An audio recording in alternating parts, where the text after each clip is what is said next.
मराठवाडा मुक्तीसंग्राम दिन हा मराठवाड्यातील नागरिकांसाठी महत्त्वाचा व ऐतिहासिक दिवस आहे। हा दिवस 17 सप्टेंबर 1948 रोजी हैदराबाद राज्याचे भारतात विलीन होण्याच्या घटनेची आठवण करून देतो। मराठवाडा हा भाग पूर्वी निजामाच्या हैदराबाद संस्थानाचा एक भाग होता, परंतु भारत स्वतंत्र झाल्यानंतरही हैदराबाद संस्थान भारतात सामील झालेले नव्हते।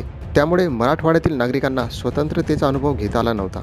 यामुळे मराठवाड्यातील लोकांमध्ये असंतोष निर्माण झाला आणि त्यांनी निजामाच्या राजवटीतून मुक्त होण्यासाठी लढा सुरू केला। हा लढा मराठवाडा मुक्तीसंग्राम म्हणून ओळखला जातो। मराठवाड्यातील नागरिकांनी या संग्रामात मोठ्या प्रमाणात सहभाग घेतला। त्यांना निजामाच्या सैन्याचा आणि खास करून रझाकार या सशस्त्र गटाचा सामना करावा लागला। रझाकार हे निजामाच्या वतीने लढणारे गट होते। कासिम रजवी याच्या अध्यक्षतेखाली निजाम सरकाराने रझाकार संघटना निर्माण केली होती।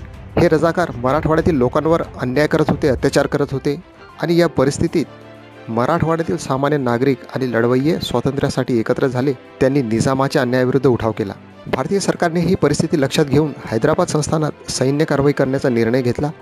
13 सप्टेंबर 1948 रोजी भारत सरकारने ऑपरेशन पोलो सुरू केले, ज्याच्या अंतर्गत भारतीय सैन्याने हैदराबादवर चढाई केली।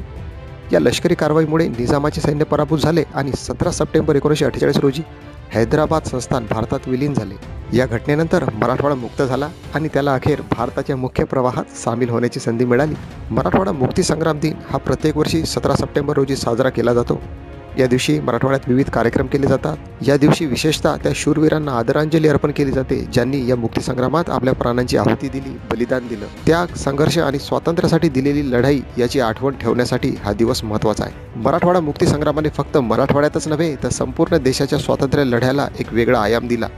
आजही मराठवाड्यातील नागरिक या संघर्षाचा अभिमान बाळगतात। मराठवाडा मुक्तीसंग्राम दिन हा त्याग, संघर्ष आणि स्वातंत्र्याचे महत्त्व अधोरेखित करणारा दिवस आहे।